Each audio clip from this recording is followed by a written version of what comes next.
Whenever I'm asked the question, how much of my wealth should I allocate to gold? I usually advise that a person should only buy so much gold as their level of understanding allows. In other words, the decision is a very personal one, but a person should never buy a great deal of gold without really understanding its nature. It's the lack of understanding which leads to emotionally driven and usually poor decisions. Few who live in the Western world own any gold, and even fewer understand gold. And I can tell because most of the questions that I receive and the commentary that I've heard is related to the topic of where is the price of gold going to be next week, next month, or next year? And lately, questions and commentary has focused on why has the price of gold dropped? I was listening this week to an excellent interview with Ian McAvity, who is a market veteran of 40 years and a true student of gold. He made a comment that I think strikes at the heart of the matter, and that comment was, quote, "Those who fret the decline in the gold price don't really understand gold," end quote. I will repeat this comment again so that you can let it sink in. Those who fret the decline in the gold price don't really understand gold. I'd like to spend a video discussing this concept because it reveals a tremendous amount of wisdom about the nature of wealth. I won't be putting up any graphs, statistics, or equations, just providing a discussion about the nature of gold. Please feel free to ask questions or start your own discussion in the comments section. After all, we're all here to learn from each other. One of the reasons why we in the Western world no longer understand gold is that we've been trained to do all of our mental calculations in dollars. Stop to think about it for a moment. You probably know the approximate price in dollars of hundreds of items that you purchase on a regular basis. How much is a gallon of gas? Depending upon where you live, it will be in the neighborhood of about $3 per gallon. How much is a gallon of milk? About the same, maybe a little more. How about the new tablet that you've been thinking about buying? Or the car? That price is probably burned into your memory more than the price of just about anything else. Dinner at your favorite restaurant? You know the price of that in dollars as well. How much is your labor worth per hour, per week, or per month? You probably know that number very well. And the list goes on and on. The dollar is very, very effective at providing us with a means of comparing the costs of hundreds of items, and that is one of the reasons why it is such an effective device for facilitating trade. But such convenience comes with drawbacks. The largest drawback is that in our minds, at least in the Western world, we have come to confuse the dollar itself with the tangible items that it can buy in the present. Because we know the price of things that we buy in the present in terms of dollars, we tend to measure our wealth in terms of dollars as well. As a result, we think in terms of acquiring more and more dollars. But what is the dollar that we seek to accumulate? Is it wealth? At one time it was wealth. The Coinage Act of 1792 defined the dollar as 416 grains of standard silver. Later, the Coinage Act of 1873 redefined the dollar as 25.8 grains of standard gold. From 1792 all the way through the signing of Executive Order 6102 in 1933, the dollar was defined as pieces of precious metal certified by the U.S. Mint for its weight and fineness. Prior to 1933, the dollar was, by definition, physical wealth. Those who held all of their wealth in dollars, by definition, had 100% of their wealth in precious metals, gold and silver. Holding dollars was the safest way to accumulate wealth. After 1933 and up to 1971, the dollar was changed to be a claim on gold that could only be converted by foreign governments. It was credit, not actual wealth. And in 1971, Nixon eliminated the right of foreign governments to convert it. So what is the dollar now? Is it wealth? At this point in time, the vast majority of dollars aren't even physical. They are just ledger entries. What do they represent? They represent an obligation of the people of the United States, present and future. In other words, they are units of debt, debt that can never be repaid. This debt, which can never be repaid, will inevitably be marked down in value. In fact, over time, it has been gradually marked down in value. All one has to do to know that this is true is to compare prices of items from a decade ago against prices of items now. This debt will continue to be marked down in the future, though the path that it takes on its way there cannot be known in advance. It may go down steadily and gradually. It may occasionally increase in value, as it has recently, and it may be written down suddenly, as happened in Weimar Germany and many other nations. It's impossible to know what the value of this debt that we call the dollar will be a year from now, let alone 10 to 20 years from now. So why do we continue to measure our wealth in terms of dollars and judge our investments based upon their ability to provide us with more of them? The reason we do so is simply because our everyday experience is in dollars. We get paid in dollars. We buy our groceries in dollars.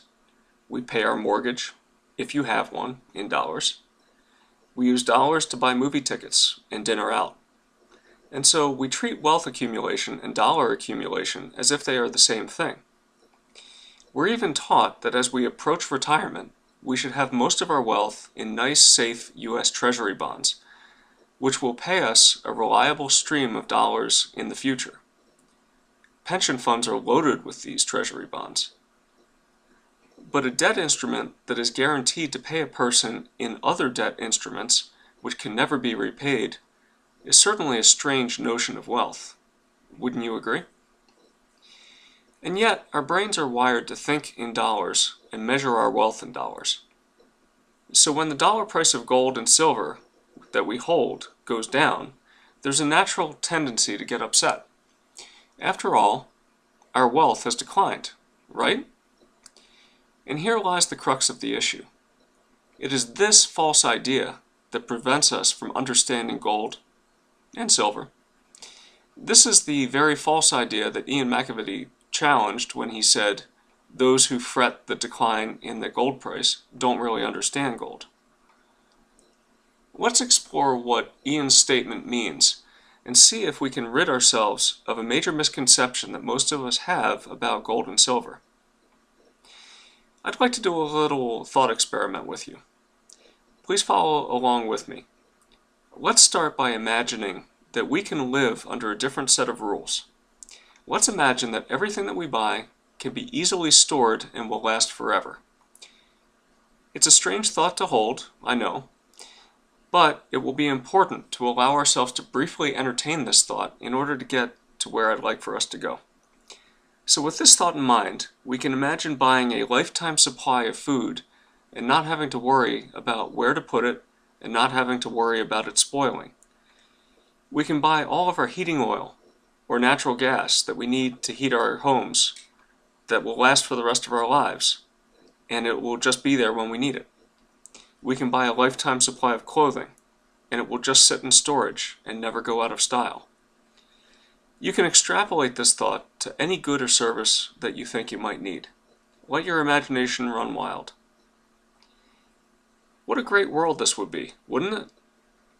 It would completely change the way that we plan for retirement.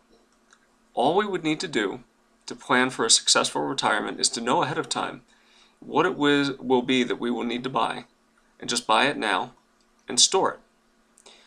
Once we have our stock of items, we are guaranteed that they will be there for us in the future when we need them.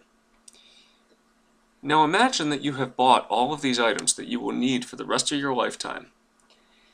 You're pretty much set.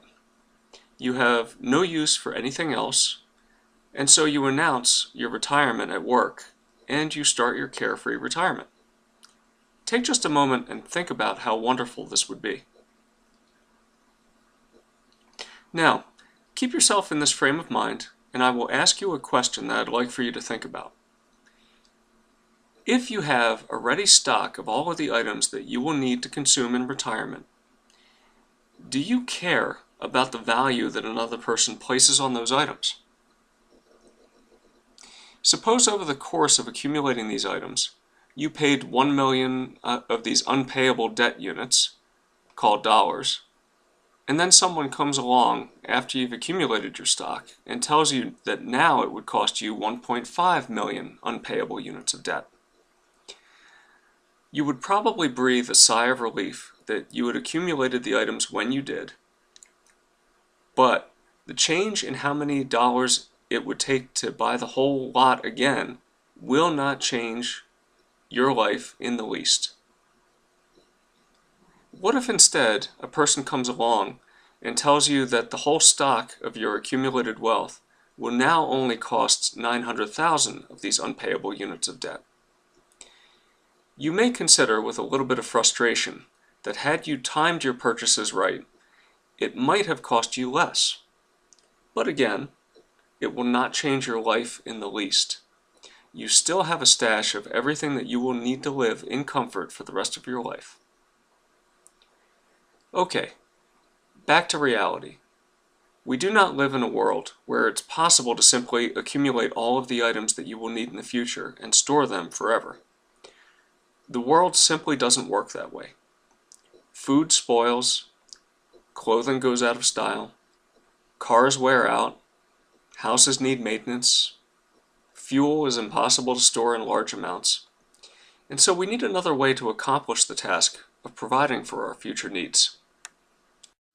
Our current way of thinking in the West is that the best way to accomplish our goal of providing for our futures is to accumulate the obligations of others. We have pensions, which are funded with these obligations. Social Security is one big pile of obligations. We are taught that as we near retirement age, our 401k should be heavily invested in these obligations. But as I've stated, and I hope you agree with me, these obligations are unpayable in real terms, and they will continue to be written down in value over time. They may at some point be written down in value considerably and without warning. Obviously, accumulating the unpayable obligations of others is a risky way of accumulating the wealth that you will need in the future. But is there an alternative? Yes, there is. It's time for another mental experiment. This time, let's live in the real world, where most of the items that we will need in the future are either perishable or too bulky to store. Imagine, though, that there was an item or two that everyone valued that did not suffer from the drawbacks of spoiling or taking up too much space. Let's pretend that these items, while always costing a different number of unpayable debt units day to day, month to month, can be traded for a relatively constant amount of food, or gasoline, or clothing, or what have you. These couple of items are real game changers. Rather than attempting to hoard a lifetime supply of items for direct consumption, you can accumulate just those items that are easy to store and don't spoil, with the full knowledge that when the time comes, you'll know how many of these items you will need to trade for the items that you will need at that time. You can calculate right now how many of these special items you will need to accumulate over the course of your life in order to provide for your future well-being in retirement. Do such items exist in the real world? No, not really.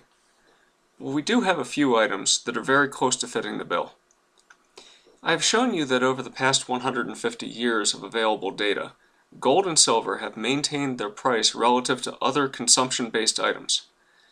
In fact, gold has actually appreciated by a couple of % per year on average in terms of the quantity of perishable items that it can be traded for. Is the relationship constant? No, but it's close enough to make gold and silver ideal for wealth accumulation. They are easy to store, they don't spoil, and if purchased at times when they aren't overvalued, can be counted on to buy you the things that you will need in the future. And so, let's suppose that you choose to use gold and or silver as your proxies for wealth. You sit down and calculate what you will need to buy in retirement and determine how much gold or silver that equates to in the present. Let's suppose that you do the calculation and decide that 300 ounces of gold is what you will need to accumulate. Depending upon your lifestyle and your assumptions, you may come up with a larger total or a smaller one, but let's use 300 just now to anchor our thoughts together. Month after month, you are paid a certain number of units of unpayable debt. Some of them you transfer to others to use to buy items that you need to consume right away. The rest of them you trade for gold. You do this each and every month without fail. And after many years have passed, you are about halfway through your career and have accumulated 150 ounces of gold. You've worked very hard to get to this point, and you're very pleased with your accomplishment. But at the same time, you're also very worried. Because you see, over the past few years, the price of gold, expressed in terms of the number of unpayable debt units needed to buy an ounce, has dropped considerably. It now takes 30% fewer unpayable debt units to buy an ounce of gold than it did 3 years ago. Psychologically, this has taken a toll on you, and it's taken an even bigger toll on your spouse. You feel much less wealthy. You decide to sit down with your spouse and see how many more years you're likely to need to work as a result of losing so much of this wealth. The thought of what you might conclude fills you with dread. Maybe you'll even have to work until you die. You tally up the costs of all of the things that you typically buy in a year: food, clothing, maintenance items, gasoline, healthcare, and translate it into a price in terms of unpayable units of debt. Then you calculate how many unpayable units of debt your current hoard of 150 ounces of gold is worth. To your surprise, you find that the 150 ounces of gold can still buy just about the same amount of goods that it could when you first calculated your retirement savings goal to be 300 ounces. So despite the 30% price drop, your 150 ounces of gold is sufficient to buy half of the perishable items that you will need in retirement. You are still on track to meet your retirement goals, and you assume that your retirement age is the same as it was when you first started planning. But being the math nerd that you are, you do the calculations to project into your future anyway. You haven't gotten much in terms of a pay raise over the past few years, but your salary has gone up slightly in terms of unpayable units of debt. But now you find that you have more surplus income left over at the end of each month because you're paying less on gasoline and taking advantage of recent sale prices on clothing and other items. In addition, your surplus income can now buy gold at much cheaper prices. You discover that although each ounce of gold can still buy roughly the same amount of goods and services, you can buy about 50% more gold at the end of each month than you had been before. If this condition persists, you should be able to retire at age 60 instead of age 65 as you had thought. This was not at all what you were expecting to find when you sat down to do the math. Just for fun, you decide to go back 3 years and do the calculations based upon the price of gold and other items at that time. To your surprise, even though you appeared to be much wealthier back then, as measured by the quantity of unpayable debt you could obtain in return for your gold hoard, if the price of gold and other items had persisted at that level for the rest of your working career, you would have accumulated much less gold every month and would have had to delay your retirement to age 70.